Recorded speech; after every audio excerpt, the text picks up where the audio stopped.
require transparency and accountability reforms at DOJ so that you will and other attorneys general be held accountable for these kinds of decisions. Will you join me in supporting that kind of reform? Senator Blumenthal, I find it so interesting that you didn't bring any of this up during President Biden's administration when he was doing everything to protect Hunter Biden, his son. And I think you just saw what Director Radcliffe just released. You know, this is an effort to be positive. If I can finish answering the question, I'm not going to yell over you. I'm not going to get in the gutter with you. But information. The Senate hearing exploded into a tense confrontation as Senator Richard Blumenthal accused Attorney General Pam Bondi of enabling political revenge through the Department of Justice.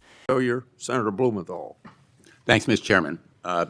Just so the American people understand, this issue of weaponization of justice goes to the core of the integrity of our criminal justice system. And I think we can all agree that no individual, no group should be targeted simply because they are a political opponent or because the President of the United States has some personal animosity toward them. You've just said that President Trump is the most transparent president in history, tragically and chillingly.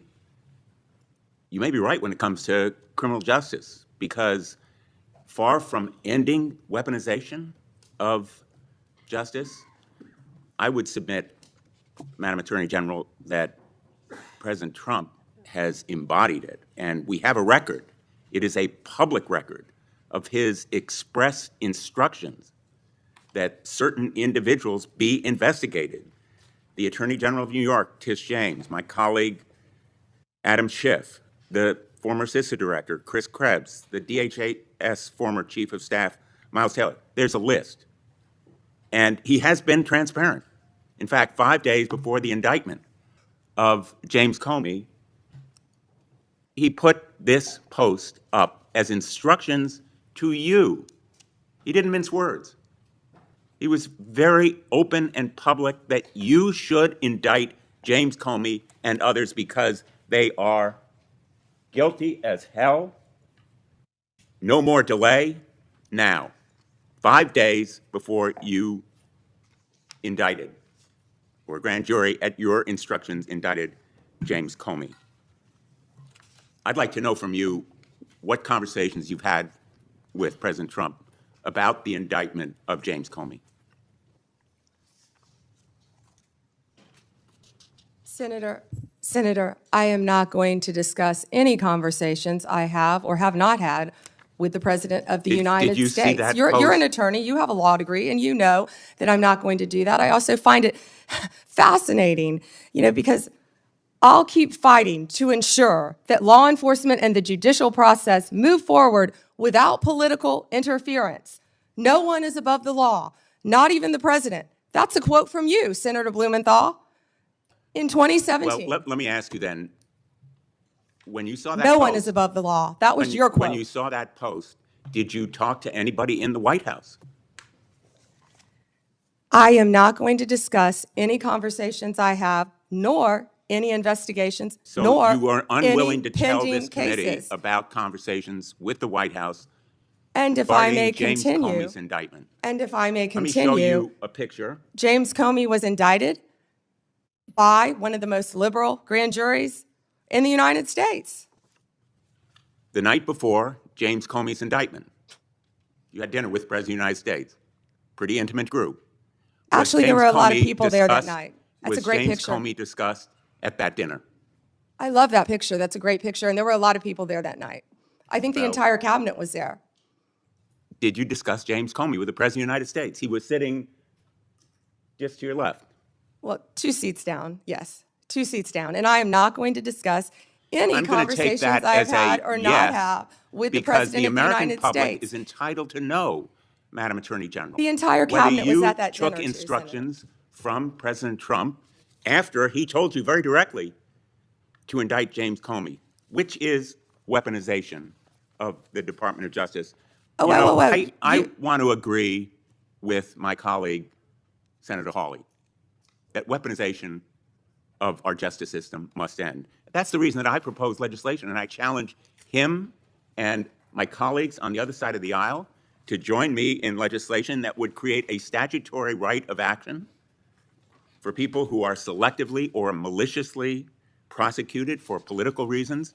It would codify your manual, the Department of Justice manual, on political prohibitions against political considerations in charging decisions, and prohibit the White House from intervening, President Trump and any other president from intervening in charging decisions. It would make reforms to the grand jury process. You've just said this grand jury was liberal. We should reform the grand jury process to ensure that the government is not abusing its power and authority, and it will require transparency and accountability reforms at DOJ so that you will and other attorneys general be held accountable for these kinds of decisions. Will you join me in supporting that kind of reform? Senator Blumenthal, I find it so interesting that you didn't bring any of this up during President Biden's administration when he was doing everything to protect Hunter Biden, his son. And I think you just saw what Director Radcliffe just released. You know, this is an effort to be positive. If I can finish answering the question, I'm not going to yell over you. I'm not going to get in the gutter with you. But information that the Biden administration told them not to investigate Hunter Biden's involvement with Ukraine. I'm not going to be lectured to you about integrity by someone who lied about being in the military just to be elected a senator. The merger between Hewlett-Packard Enterprises and Juniper Network was settled. You authorized the settlement. It was the subject of a lawsuit to block it. The settlement produced virtually no concessions from Hewlett-Packard. It was a settlement that prompted criticism from the Antitrust Division. Did you authorize that settlement yourself?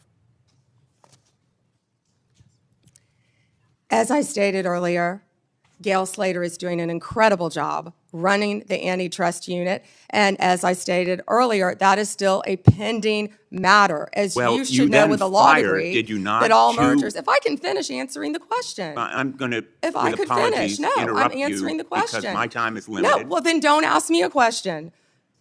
So, let me just ask you, as I said, you have a law degree. You know that not only are mergers agreed upon, but they have to go to a court of law to be approved. It's a multi-step process. And as I said earlier, that is still pending. And I have full faith in Gail Slater. And Ms. Slater reportedly objected to the settlement. Reportedly. And moreover, two of her top officials were fired, Roger Alford and Bill Sinner. Did you authorize and direct those firings after they objected to the settlement? I am not going to discuss personnel matters or pending litigation in my office. Let me ask you about another merger. The merger involving two home health care agencies on favorable terms, likely to drive up costs for millions of Americans. The Transportation Department's rule to provide compensation to travelers impacted by airline-caused flight delays, which was canceled. The merger of Skydance and Paramount, after Paramount's ownership took a number of steps favorable to the president. These kinds of mergers belie the claims that President Trump himself has made, that this administration will stop big corporate mergers that ultimately benefit the owners of those corporations rather than consumers or ordinary, everyday Americans. Senator, let me ask you wait, about you just listed, you just gave a list of many mergers. I have a question Can you talk to me about the issue with these mergers? I do have a question. In the merger that took place, which merger? You've listed many. Involving American Express GBT.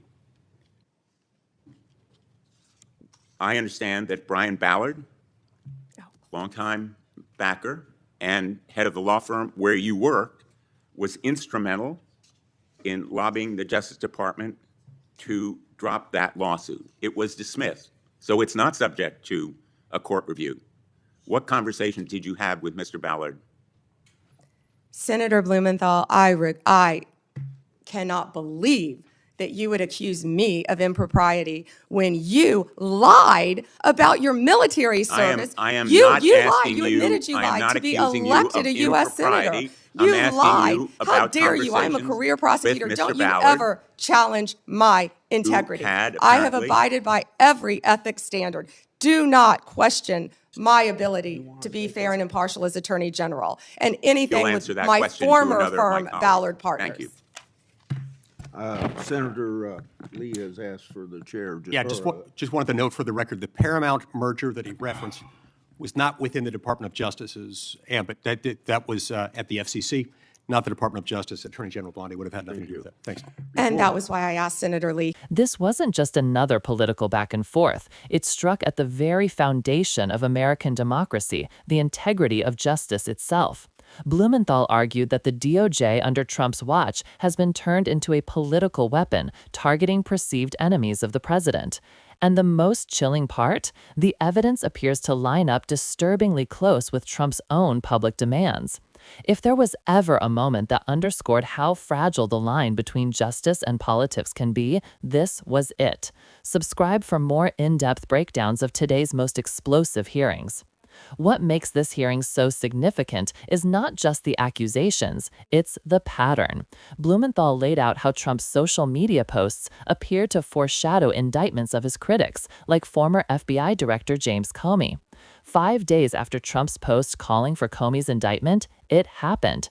That timing isn't just coincidence. It's the kind of detail that, in any other context, would trigger an investigation. But here, the Attorney General refused to confirm or deny whether she'd discussed the case with Trump.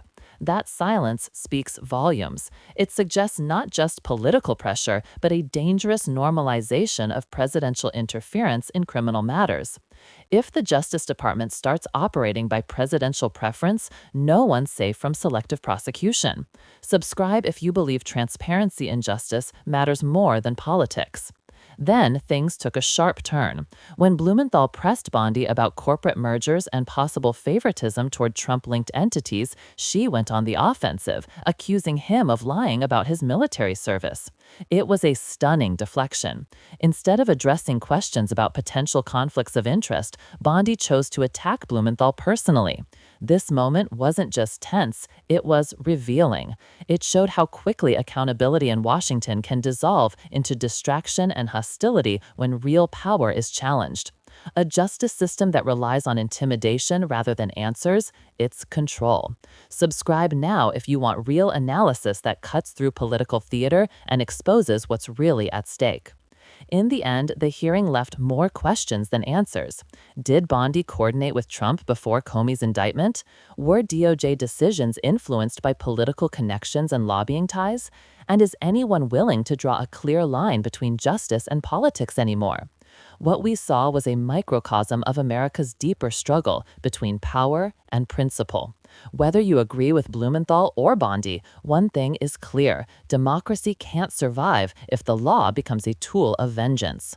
Subscribe now if you want sharp, fearless commentary on the hearings that define the fight for accountability in Washington.